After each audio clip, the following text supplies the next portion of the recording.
He promised you he would heal you, he will fulfill it. If he promised you that he was going to make a way out of no way, he will fulfill it. If he promised you that he will be with you even until the end of the earth, there will not be a day that he will not be with you.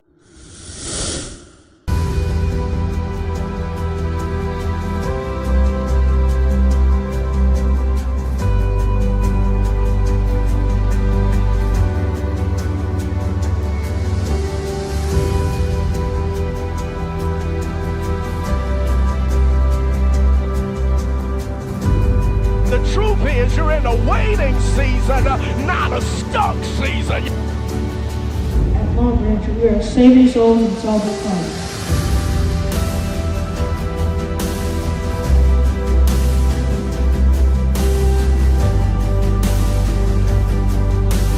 Because it's time to celebrate. Look at somebody and tell them it's time to celebrate.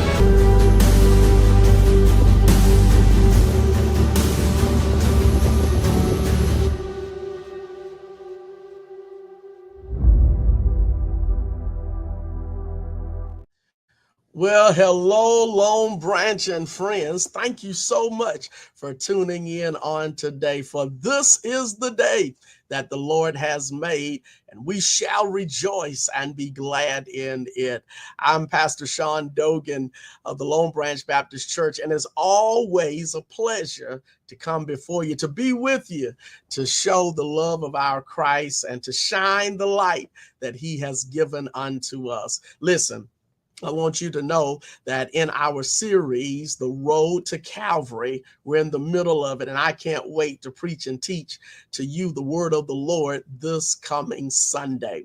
Listen, Lone Branch and friends, we want to thank you for being so supportive of families and those who are going through bereavement and those who are going through tough times. Thank you for being who you are, and thank you for always sharing this broadcast with others. This is Women's History Month, and I'm so excited to be able to bring forth a wonderful individual who is making great strides in our community and in the world, making sure that we are safe when it comes even to technology. Listen, technology is everywhere. Everything that we are a part of has some form or fashion of technology in it. And I want to make sure that you are safe. I want to make sure that you're taking all the precautions that you need to take, but I'm also wanting to make sure that we all are conscious of the great things that are happening. Listen, anything good can get in the wrong hands, and when it gets in the wrong hands, it can bring about a lot of turmoil in our lives. So we have a special guest today that I'm so excited about having. It's Dr. Angela Dogan, and we're happy that she is not only a part of our congregation, that the Lord has sent her to us, but we're grateful for the wonderful skill set that the Lord has given unto her. So welcome, Dr. Angela. How are you today? I am doing wonderful, blessed and highly favored. And we're grateful for it. We're grateful for it. Listen, God has not only given you a skill set, but he's given you one that can really help the kingdom, the body of Christ. And we're happy about that. And we are thankful for your time with us on today. So, Dr. Angela Davis Dogan, you're no stranger to the kingdom of God. You grew up in a house that the word of the Lord was taught and preached. Your father was not only a great man and your mother was a great woman of God, but we're just grateful for your gift to the body of Christ, and we're grateful for you being with us. Today, we have a wonderful subject matter that we're going to talk about, and that is cybersecurity. But before we do that, we want to bring up your slide deck, and we just want, one, for you to introduce yourself, but then two, we want you to really introduce this thought to us, the subject matter of what is cybersecurity. So thank you so much, Pastor. As you guys can see, on the screen, we are inside of coming towards the final days of International Women's History Month. And I thought, what better way to end the month with talking about cybersecurity? You guys know every Sunday in church, we talk about how you can give, and there are electronic means in doing so. Everyone has a cell phone. So, because you have a cell phone, it's important to know this big word up here you see on the screen that starts with that C, cybersecurity. So we're going to talk about it, what it is, why it's important, and then we'll end with some pioneers in cybersecurity that look like us. And so I'm excited to go over that with you as well. To give you a little bit about myself, first of all, this is the agenda. I won't spend much time on that because you'll get it. I am, as Pastor said, Dr. Angela Davis Dogan. A little known fun and Black history fact is that I am the daughter of Reverend and Mrs. Eddie J. Davis Sr. And for those of you who may not know, my father also is the founder of the West Greenville Community Center. So I come from a long legacy of big mouth people fighting for our rights and winning souls to Christ. So I'm just excited about that. That's my personal background. Professionally, I am currently the Associate Director of Security Consulting at Kyndryl. Kyndryl is a global company based out of New York. I also have a nonprofit where I am the founder and chair, and it is the Global Center of Women for Women in Risk Leadership. And our mission really is to expose women to the field of risk management. I have been in cybersecurity risk management, starting out with third-party risk management, moving to governance, risk, and compliance for over 20 years. I'm also an adjunct professor. That's what I do for fun. And my most prideful thing that I've accomplished in my life is being an LBBC member. And so thank you so much for having me and us having this conversation, Pastor. Awesome. So when we talk about cybersecurity, do you want to give us the definition and just what it is and just what it all encompasses? Sure. So I'll give you the formal definition. The formal definition here is very tiny. However, it was defined by the Cybersecurity and Infrastructure Security Agency. That is a federal agency. And they have defined cybersecurity as the art of protecting networks, devices, data, all of that from not only unauthorized access, but also criminal use. And so if I had to put it in a nutshell, it's really about ensuring what we call in the cyber world, the CIA triad, which is confidentiality, integrity, and availability of information. And information can be your personal data, company data, the actual systems that house or process that information, all the security mechanisms that people put in place and should put in place fall under that umbrella of cybersecurity. Great. And so with cybersecurity, the question is, why should not only just why should we care, but kind of how damaging can this get when things get in the wrong hands, or if the security measures are not taken? So, not to scare you, but I will give you the most damaging event that could happen. Mm-hmm. And that is you could lose your life. Mm-hmm.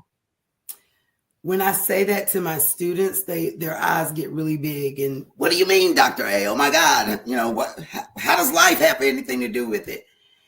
I will tell a story that that one of our former vice presidents actually had happened to him. It's been probably about 10 or 15 years ago. The Secret Service was trying to beef up security of not only the White House, but the president and the vice president. And so the vice president at the time had a pacemaker. And that pacemaker is controlled electronically. There's a system in that pacemaker. So those pacemakers that they put inside your body has systems in it, and it has electronic mechanisms that number one can shock you back, right? If your heart stops, but also it can read things and control things. Well, they were trying to beef up security and saw the network that was connected to that pacemaker, decided that they didn't need it, and so they shut it down. In them shutting it down, they cut off his pacemaker. So it was not working.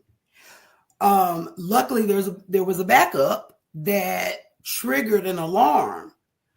But if he had been in the middle of a heart attack, that pacemaker wouldn't have done its job and could have ultimately killed him. Sure. So that's a very extreme example of why cybersecurity is important and why should we care, but it's a very real example. Yeah. Also, very real. And so when you think about cyber, it's interesting, Pastor, that we're talking about this because I've been at the church a lot this week, this month actually, helping with the dance ministry and Pastor's aid. And I've had so many people ask me about various things on their cell phone. I keep getting these pop-ups telling me I need to buy antivirus. I get these pop-ups that, are telling me that I need to fix my bank account, all of these things. And so those are real things. Sure. They happen. And unfortunately, most of the time they gain power from something we've done or haven't done. So do we want our personal information stolen and sold on the dark web? No. Do we want our bank information taken and people steal money electronically out of our accounts? No. Do we play a role, or can we play a role in the safety of those things? We absolutely can. Sure. And guess what? Won't cost a fortune. And there are also things that you can do for free that will help you. Organizations are very serious about cyber. And so, you want to be mindful. I don't know, Pastor, if you're like me, but I'm a techie. I love technology. I love electronics. And so when new things come out, I want to try them. Sure. So now we've got what they call the Internet of Things. Do you have a smart thermostat in your home? Yes. Okay. See, that's one of those tips and trick things that is very important. That's the latest and greatest, right? Having a smart home, smart thermostat. Your refrigerator can talk to you. Your stove can talk to you. All of these things require the World Wide Web. But each of these three things that you see on the screen can affect those things. Yeah. So let's talk a little bit about hackers, because that's on the slide here. So hackers and attackers and intruders. So what is a hacker, and how do they gain power, and what are some of their motivations? So typically their motivation is money. A hacker, what they do is basically they are like a robber. So where a robber breaks into your home, they break into your system. It can be your computer, it can be your phone, it can be an application on your phone, it can be any electronic means of communication. whether it's you're communicating with an app, the web, email, what have you. Their goal is to break into your system, see what information they can get. If they get some valuable information like social security number, credit card numbers, even your name and birth date, health records, and they can profit from those, that's their ultimate goal. Sure. However, you do sometimes have hackers, which the U.S. has suffered from this, that are seeking political gain. And so they may hack governmental systems for whatever gain they're trying to gain at that time. Sure. But that, in a nutshell, is what a hacker is, and that's their goal. Yeah. And hackers and attackers and intruders, they utilize kind of that next level or next thing on the screen, malicious codes or malware to attach to your electronic codes or electronic records, correct? You got it. So, and here's the number one way they do that. By phishing. And I don't mean going to the lake catching fish. Yeah. I mean phishing, PHISHING. So how do they do that? Have you ever seen those emails in your email? We call them junk, but they don't look quite right, even though now they're getting more sophisticated. Sure. They look pretty much legit. But you have to pay attention to those, because especially if there is a link in the email, there's typically some kind of message that will get to your senses, whether it's you haven't paid your credit card bill, you're 5 days late, you're going to pay this late fee if you don't pay it now. Sure. Things like that, you can check with your companies to see if they really sent you the email. But other things are more subtle. For example, I could get an email from you, Pastor Dogan, and you could be asking me to give to this particular event or nonprofit, whatever they want to feel is clever at the time. But it's not you. It looks like your email, but if I look closely, Dogan may be spelled wrong. Or you're the pastor of another church and not Long Branch. Things like that. So you just have to be mindful of emails, links, text messages, things of that nature coming to you that are not of the norm and don't always look and feel right. Sure. So what are some of the things that we can do? Good you asked, because what can you do? First thing you can do is be mindful of how you create your passwords and the length of them.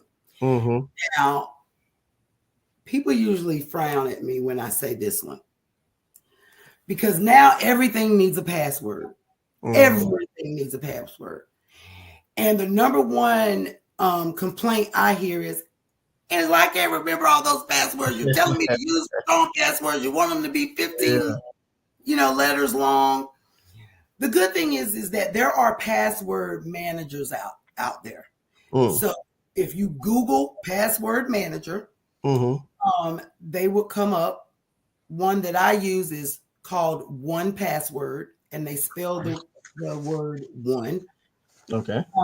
They not only will store your passwords, they also will create you a password. Okay. So it's like a library of passwords for you that get generated. The next thing that you can do is turn on multi-factor authentication. Well, what the heck is that?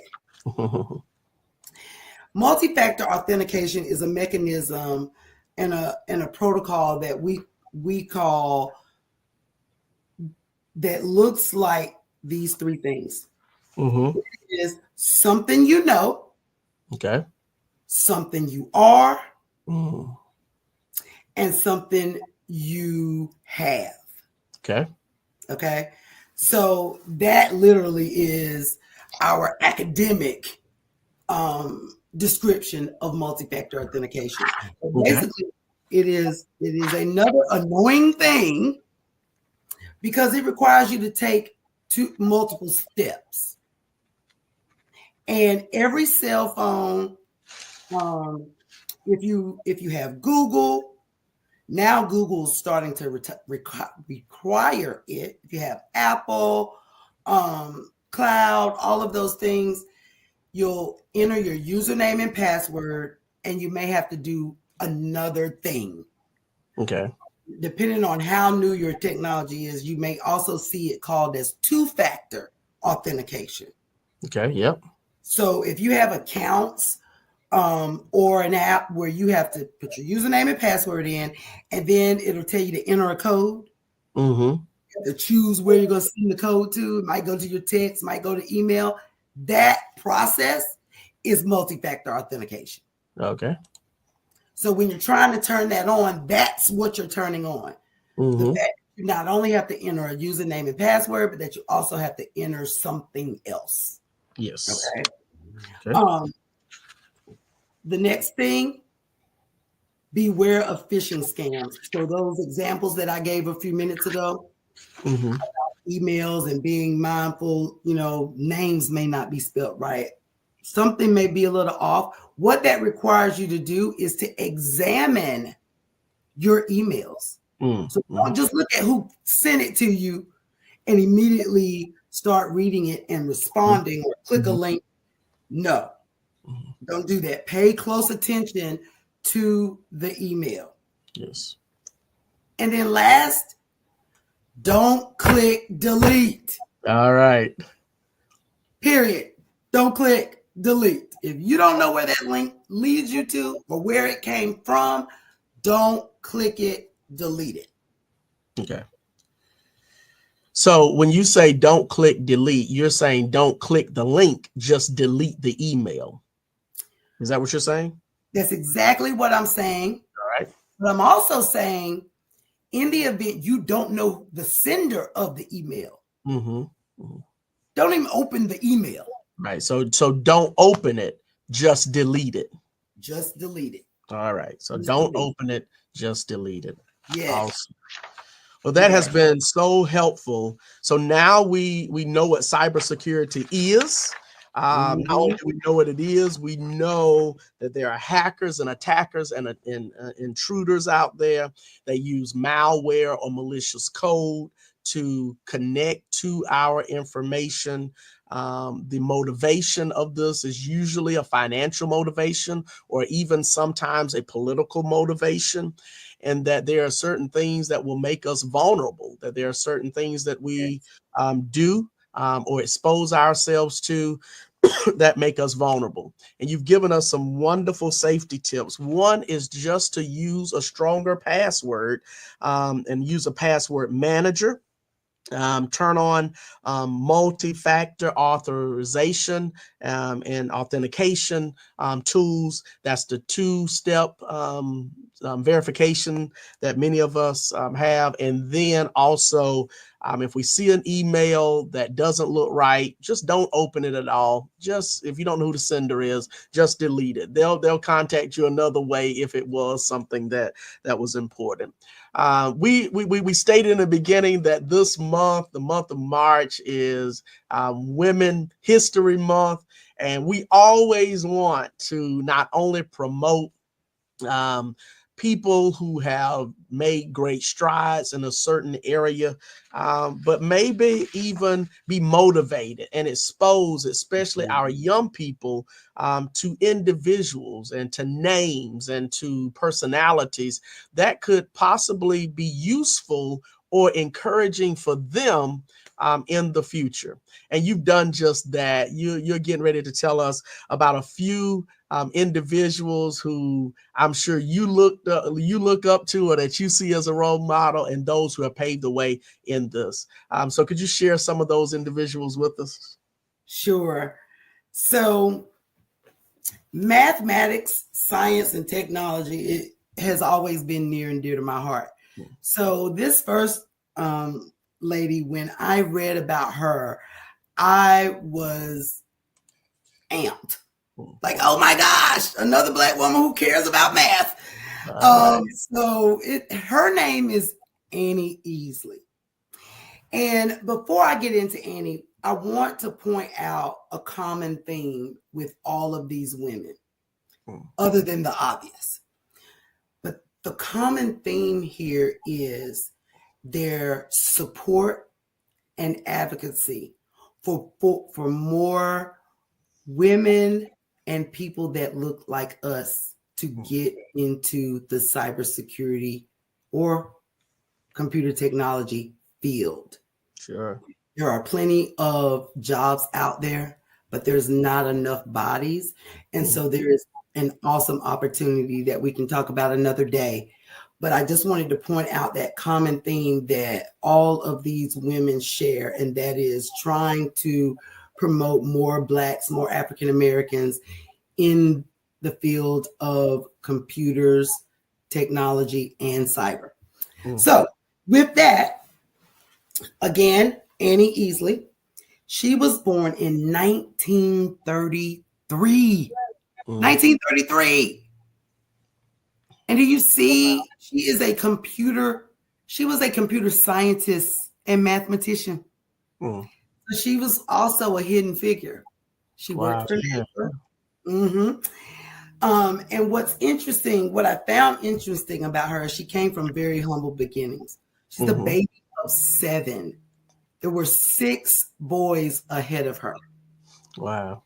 The baby girl. But she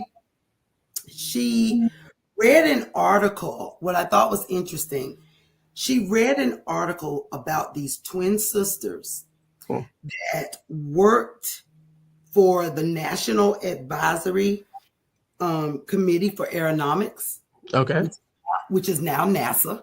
And the job they had was computers. That was the name of the job. They were computers. Okay. And she read that article and said, oh, I think I want to be a computer. So she applied for the job and 2 weeks later was hired. Wow. As a computer. Talk about ambition, right? In a time where segregation existed, not a lot of people, there were 2,500 employees of NASA at the time, but there were only 7 Blacks. Wow. So that's huge. That's huge. Because of that, and because of the era of the time she came in, she took it upon herself. I'm going to say that again. Took it upon herself to be an equal opportunity counselor at NASA. Wow. That's awesome. Then the next young lady, another lover of math, Marsha Ray Williams. I love her. She's actually still alive. She was born in 1948. And she spent most of her career in being a college professor. But she also was the first African-American woman to earn a PhD in computer science in 1982. From where? Vanderbilt. Yes. That's huge. That's huge. I thought that was very impressive. Yeah. And then I see, is it the next one? Is it Miss Galloway? Yeah, Miss Mary Galloway. Yeah. So I'm proud to say she's my friend. All right. All right. Friend.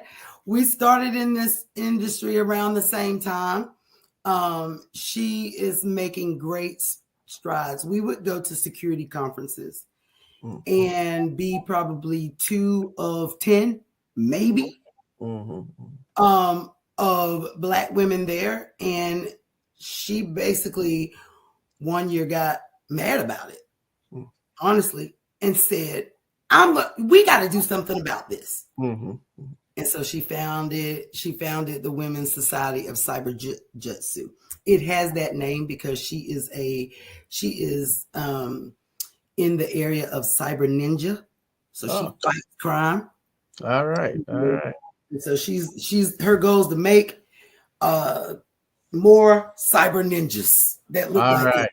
I love it. Last, but certainly not least, and certainly this is not the all-inclusive list, but just a few that I wanted to call out is Camille Stewart Gloucester. Very proud of her. First of all, doesn't she look like she's 12? And she was very young, but she led the she was the security policy advisor for the Department of Homeland Security under the Obama administration.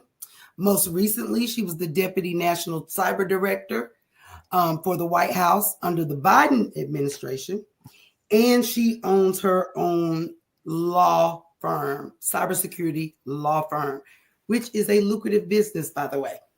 And again, she co-founded a nonprofit called Share the Mic in Cyber. And it's all about the role that we as African Americans play in cybersecurity.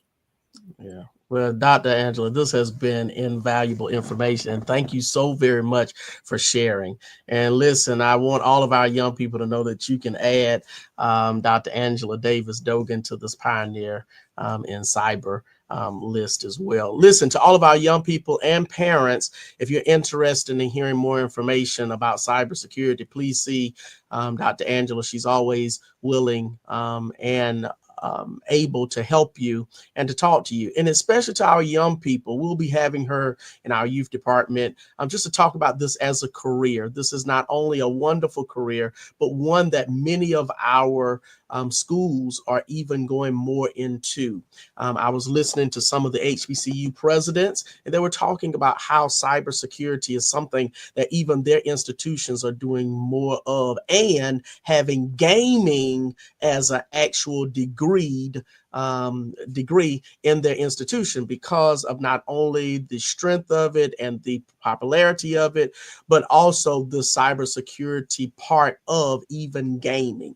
So listen, this is something that can last throughout a long time, and we want to encourage everyone to be a part, to be more vigilant. Remember, the Bible says that we are to be as wise as a serpent, but as humble as a dove, and we want to do that. We want to ask God for wisdom in every area of our lives. So Long Branch, thank you so much for tuning in today. Thank you for supporting the ministry in the way that you do. You know the ways that you can give, and we're grateful for your support of the ministry. Don't you dare forget, I'm impact, your impact, but we are better together. I love you. First Lady Satriva loves you. Ramaya loves you. Even Chip loves you. So go in peace and serve the Lord every day of your life. God bless you.